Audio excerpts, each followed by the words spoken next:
समस्या इसका है करप्शन, हाई लेवल करप्शन है। राइट। अभी अभी एक आईएएस ऑफिसर काफी चर्चा में है, पूजा खेड़कर। पूजा खेड़कर 2022-23 की 481 रैंक की प्रोबेशनर्स है। प्रोबेशनर्स है, अभी अपॉइंटमेंट नहीं हुई है। राइट। मतलब ट्रेनिंग है और महाराष्ट्र में कर रही है ट्रेनिंग। तो ट्रेनिंग के दौरान में वो ऑडी कार से चल रही हैं, लाल बत्ती लगाकर चल रही, पोजिशनर वगैरह को नहीं मिलता है सब चीजें। और सरकार की गाड़ी कुछ और होती है। सरकार की गाड़ी तो पुरानी एम्बेसडर वगैरह होती है, ऑडी मर्सिडीज तो होती नहीं है। और बहुत सारी उन्होंने डिमांड करी कि एक आईएएस होने के नाते वहां का कमिश्नर क्या क्या फैसिलिटी दे। राइट। तो वहां का उनका नाम याद नहीं पड़ रहा, आप पार्टी का कोई अध्यक्ष है या पार्टी का कार्यकर्ता है, उनका सरनेम है कुम्हार। उन्होंने इन पर निगरानी रखना स्टार्ट किया। यहां से बात खुलकर आई। अभी एग्जैक्ट क्या है क्लियर नहीं हुआ है, जिसमें यह पता चला है कि उसने ओबीसी कैटेगरी में नॉन क्रीमी लेयर का लाभ लिया है। नंबर 1। हाँ हाँ, नॉन क्रीमी लेयर ये होता है कि जिसकी पेरेंट की इनकम 8 लाख तक है, अगर उससे ऊपर है तो क्रीमी लेयर है, उसे रिजर्वेशन का लाभ नहीं मिलता। राइट।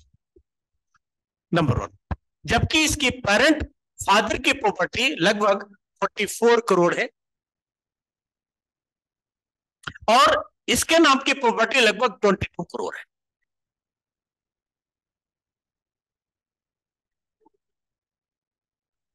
राइट।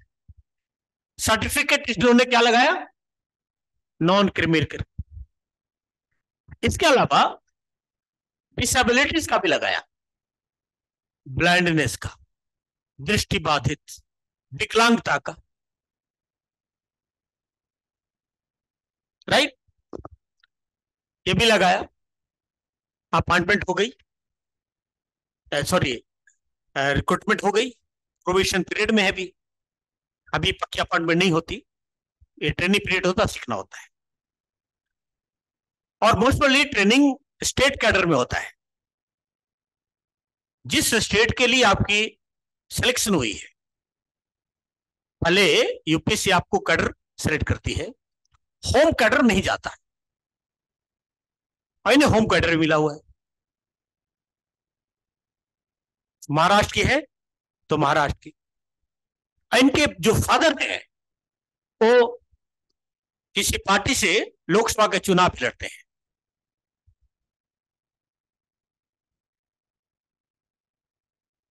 बात समझ आई। तो इसकी रिपोर्टिंग जब एक राजनीतिक दल का उस पार्टी का अध्यक्ष वहां के कमिश्नर को किया, डीसी को किया, तब उन्होंने ये बातें ऊपर पहुंचाई कि इस पर इंक्वायरी करे जाए। बदले में पूजा खेटकर ने उस डीसी पर हैरेसमेंट का केस लाते।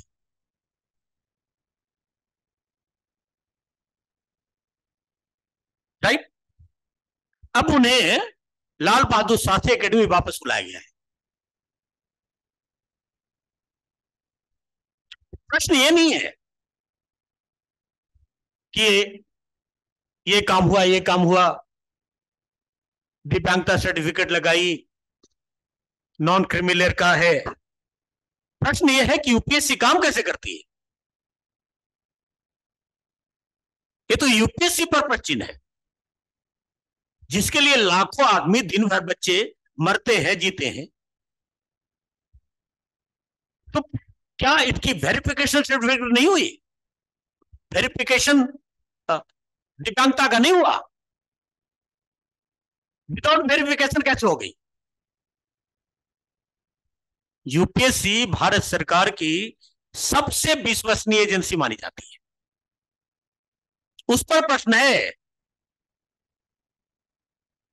भारत सरकार पर प्रश्न है। भारत सरकार यूपीएससी को तुरंत जवाब देना चाहिए, क्योंकि फिर जो स्टूडेंट मेहनत कर रहे हैं फिर मेहनत क्यों करेंगे जब यहां भी करप्शन आ गया? प्रश्न ये नहीं कि पूजा खेड़कर ने इसे करी, प्रश्न ये है कि यूपीएससी कैसे रिक्रूटमेंट करती है। और ऐसे बहुत सारे केसेस निकलते रहे हैं। एक केस ये देखा, एक रूबी चौधरी नाम की एक लड़की थी, ये भी बहुत पुराना नहीं है। वो लाल बहादुर शास्त्री एकेडमी में 6 महीने से ट्रेनिंग ले रही थी, जो कि आईएएस थी भी नहीं। तो बताओ ट्रेनिंग कैसे लाल बहादुर शास्त्री में ज्वाइन की, 6 महीने ट्रेनिंग ली,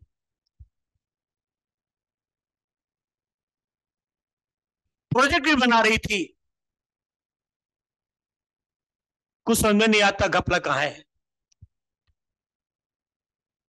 प्रश्न यूपीएससी पर है। इतना ही नहीं जी, एक और किरण पटेल का नाम सुना होगा आपने, नहीं सुना?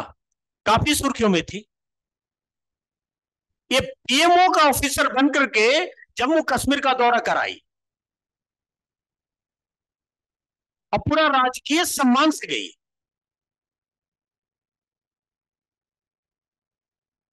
कि प्राइम मिनिस्टर ऑफिस के ऑफिसर से। सुना होगा ना आप तो, ऑफिसर करी। इतना नहीं, यूक्रेन पर कुछ बातें कर रही थी जाकर के, भारत सरकार के रिप्रेजेंट होकर के। तो बताओ सिस्टम कैसे काम करता है, जबकि कुछ नहीं थी वो।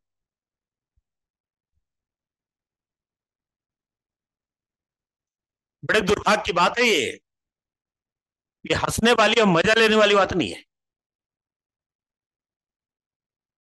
ये तो कुछ ऐसे खबरें निकल कर आ जा रही हैं, फिर तो कब से क्या हो रहा होगा क्या पता, और कितना हो रहा है। एक दिन मैंने और एक एग्जाम्पल दिया था, याद करो। भारत सरकार ने लैटरल एंट्री के नाम पर यूपीएससी को तो बर्बाद कर दी। लैटरल एंट्री सुना है ना? आप न प्रीलिम्स पास किया न मेंस पास किया,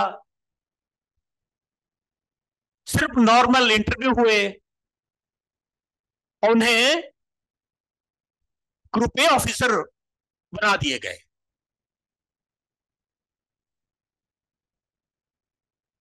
और अपने अपने विचारधारा को घुसा दिए गए। सीटें कमते जा रही है, उन्हें पढ़ने पढ़ाने की जरूरत, समझने की जरूरत ही नहीं है। आए दिन रोज देखो आप, कभी एनटीए लिखा है, कभी कुछ लिखा है, कभी मेडिकल, कभी इंजीनियरिंग। आखिर ऐसा होता क्यों है?